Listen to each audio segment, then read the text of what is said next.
Hi everybody, welcome to the channel. Got a video today that it's going to discuss micro compacts, some two really popular ones from two very reputable companies.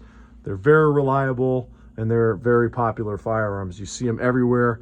I don't have a percentage, but I would say the vast majority of micro compact EDC carriers out there are using these firearms. So it's the Glock 43 and the P365.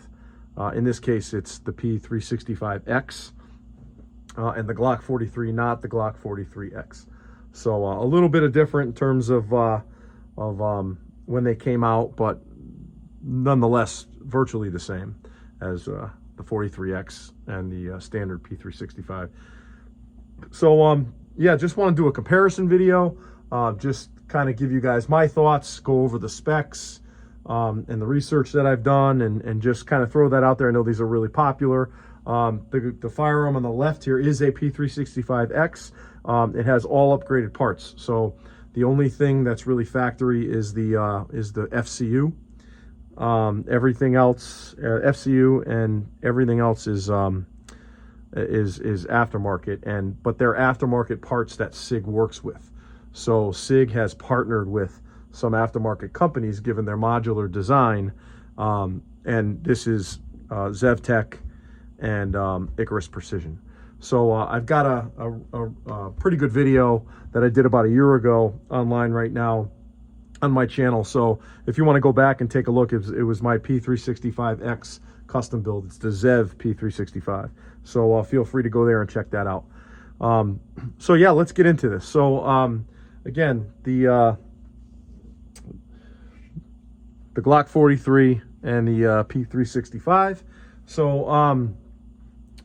what do we got? So they're both 9mm. They are both roughly 6 inches long. The SIG is 6.0 inches in length, and the Glock 43 is 6.26. So the Glock 43 a little bit longer than the SIG, and we could see that here. So if we line the chambers up, you could see that it's a little bit longer, about the same on the striker end side. The height is, the SIG is 4.8 and the Glock is 4.6. So the SIG is a little bit taller, which you can see on the sight in the rear, sticks up a little bit more than the Glock sight. We have the width of 1.02 for the Glock and 1.1 for the SIG. So the SIG is ever so slightly wider, and you can see that as well. And the barrel lengths on these, again, the Glock is going to be longer, and we could see that if we line them up here at 3.39 with the SIG measuring in at 3.1 inches. Weight, again, very, very close. The SIG comes in a little bit lighter at 17.8 ounces, and the Glock a little bit heavier at 17.95 ounces. Where we start to see a little bit of a difference, okay, is going to be in the round count. So one thing that makes the SIG so very popular is, for some reason, some way, SIG was able to jam 12 rounds in the P365X.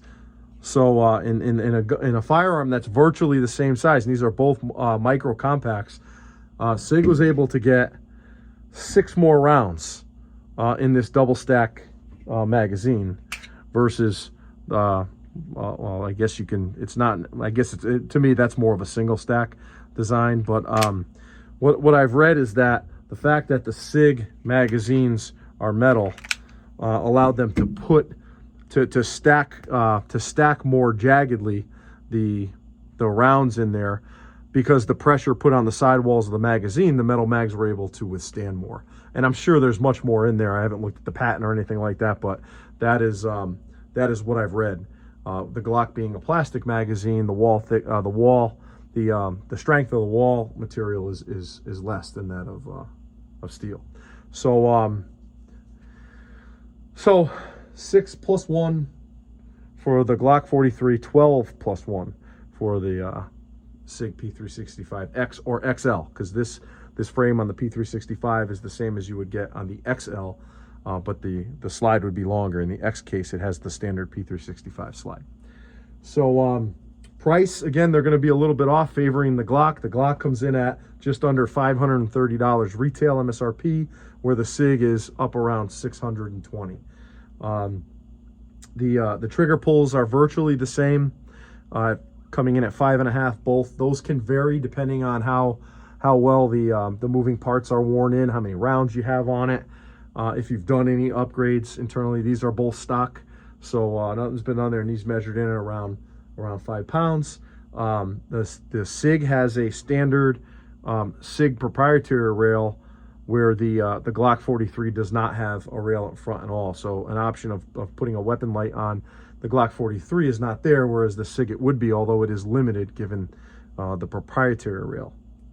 So that's where when you look at building, you know, these Icarus precision grip modules have a actual 1913 rail, so it gives you a ton of options to put accessories on the front of the firearm. In terms of the grip, they're both polymer. I think SIG, in my opinion, does a much better job with grip. The Glock grips are very slippery. They don't, in my opinion, they're kind of useless. They don't really give you much grip at all. But to be honest, most of the Glock 43s and 43Xs and I've seen are stippled. So you can, there's a lot of good people out there that can stipple those. If you have a 43, that would be my suggestion. I mean, you could even improve the grip on the SIG P365 by getting that stippled as well. But there's a lot of people out there that can do it. I know Frank Castle Customs is one that I've used, and Frank's excellent. He can do anything for you. Very, very talented, but there's a lot of people out there that can do that as well. The material, the slides are the same. They're both stainless steel. However, the coatings are different. The Glock 43, just like all Glocks, uses a Cerakote, where the SIG slide on the P365 is SIG's nitron coating. And then the last real difference is the SIG is optic ready and the Glock is not. So that could be a showstopper for some people. And then I guess the last piece too is the iron sights. So a lot of people really hate on these SIGs, these Glock sights. I mean they're all right. I don't think they match the X-Ray 3 night sights that the SIG comes standard, but you know, I personally don't think the Glock sights are terrible.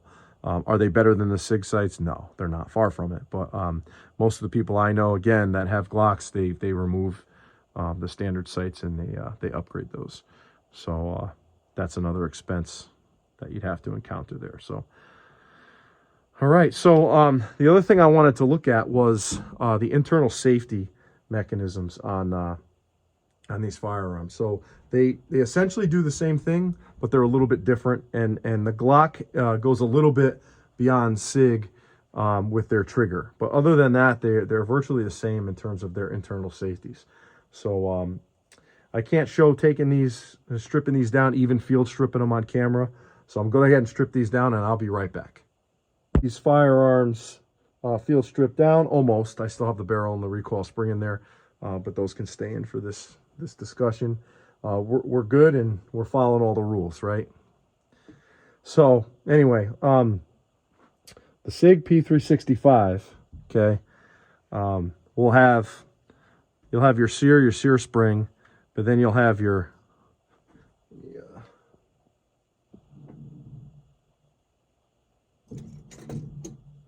sear, okay, your sear spring, and then you'll have your safety lever here. Okay, so the safety lever, when you pull the trigger, okay, will come up. All right, so the sear will drop and the safety lever will come up at the same time. All right, when this safety lever comes up, okay, that is hitting a disconnector for the firing pin. Okay, I grabbed the wrong one. All right, and that disconnector or safety lever will basically press on this safety spring and safety lever, if you will. All right, and what that'll do is allow the striker to go forward. So that makes it drop safe. Without pulling the trigger, the sear cannot engage the primer. right? So you'd imagine that part that we just looked at on the frame will come up here and push down and then allow the striker to move forward. In this position right here, the striker cannot go. It's blocked by this safety mechanism right here. GLOCK does the same thing, okay? So GLOCK has a safety lever that's built into the trigger bar here, okay? And as the trigger's pulled, that safety lever automatically rises and depresses the safety lever on the slide here, okay, allowing the striker to go forward and hit the primer. So they do the same thing. There's just slightly different designs. But the concept, or the basis for the concept is the same. It's to make the gun drop safe, so the trigger has to be pressed before the striker can engage the primer to go forward. That way, if you have a round in the chamber, the only way that striker can contact the primer, okay, is it by pulling the trigger. If you drop it, the trigger is not pulled, the striker cannot go forward and hit the primer because of the safety lever. Okay.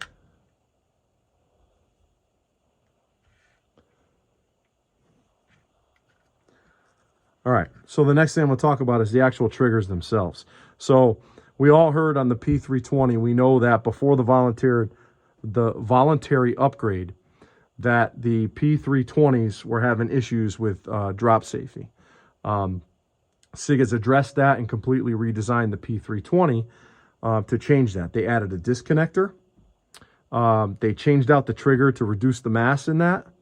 And they did a couple other things. They put another, I think, shelf on the actual sear itself, you know, to make sure that the firearm will not, it will not fire out of battery, because the disconnector would disengage the trigger once it went out of battery.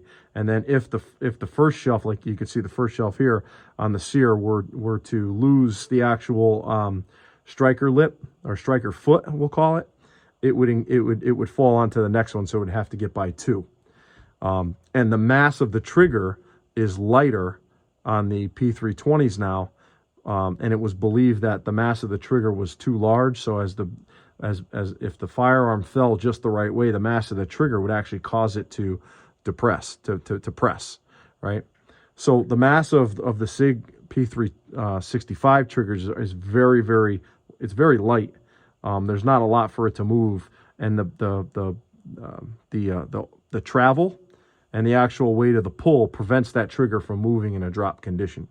I don't think I can recall any instance where the P365 has had a negligent discharge or accidental discharge in AD because of it dropping or anything like that. Correct me if I'm wrong in the comment section, but I just don't remember hearing that. And I think if it did, as popular as this firearm is, it would be everywhere. You'd hear it. So this utilizes, like I said, the safety lever, same way it does so. The GLOCK is a little bit different. So the GLOCK goes the extra step and actually puts a trigger safety in there, which I think is a very, very good design. Reassurance, especially you're carrying appendix and this thing's pointed at your junk. You know, you've got to, anything from the side is not going to pull this trigger. You have to depress the actual safety mechanism inside of the trigger. You know, Agency Arms builds those for different various models. They build one for the P320. They're smart. There's drop issues. There's probably a lot of people that don't trust it, even though it was redesigned, and they're probably putting those on there. So, but nonetheless, both of these guns are safe. The only real difference that I see is in the slide. So on the P365, the actual striker foot, okay, and you could see the catch right there. So that's where it catches.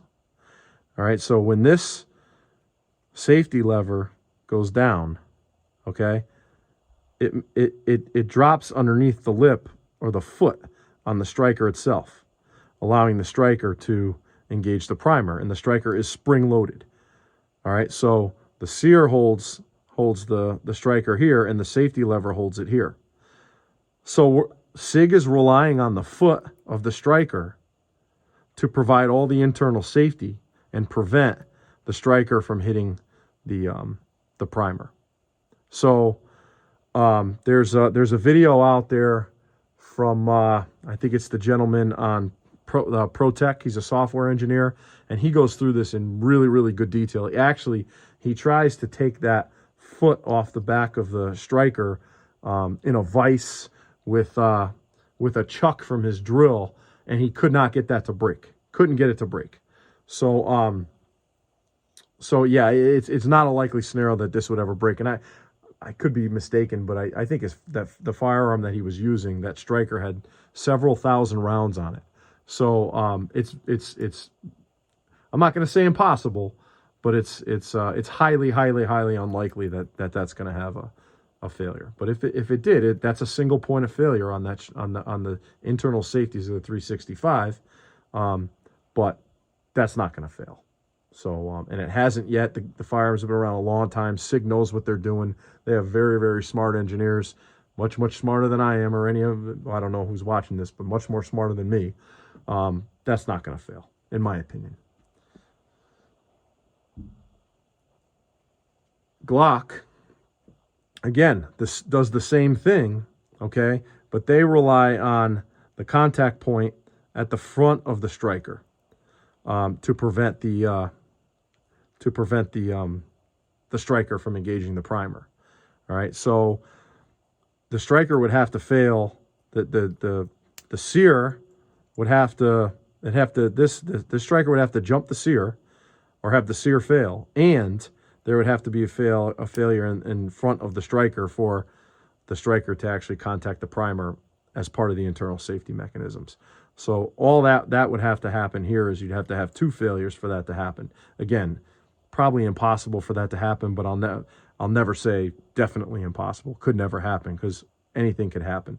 But I think both of these OEMs, SIG and Glock, do it different ways. But I think they've created a firearm that's very, very safe to carry, engineered very well, and I honestly would expect nothing less from SIG and Glock. They do a great job. So yeah, so that's all I had. Like I said, just wanted to kind of go through that. It's something that I've been taking a look at, and again, the guy from ProTech has got some very long but very interesting videos on that as well. So if you want to know more about it, don't take my word for it. Like I said, I'm a hobbyist. You know, I look and I do research online, and I look at videos on YouTube, and you know, I'm fairly mechanical, but you know, I like to do that and just kind of figure things out. I really am fascinated on how these firearms work. That's how I've been my whole life, and you know, so drop a comment and let me know if there's something I missed or something I said maybe incorrect. Like I said before, I learn a lot. That's part of the reason I do this. You know, and if I could throw something out there that you guys didn't know, that's great. You know, but we kind of learn from each other. That's what we do in this industry, right? So like I said, drop a comment. Let me know what you think. If you can, please like, subscribe, hit that notification bell. I'd love to grow the channel and you know, get it larger and just keep going with this. So I really enjoy doing these things. I hope you guys get a lot out of it too. And until next time, everybody have a good day, and we'll talk soon. Take care.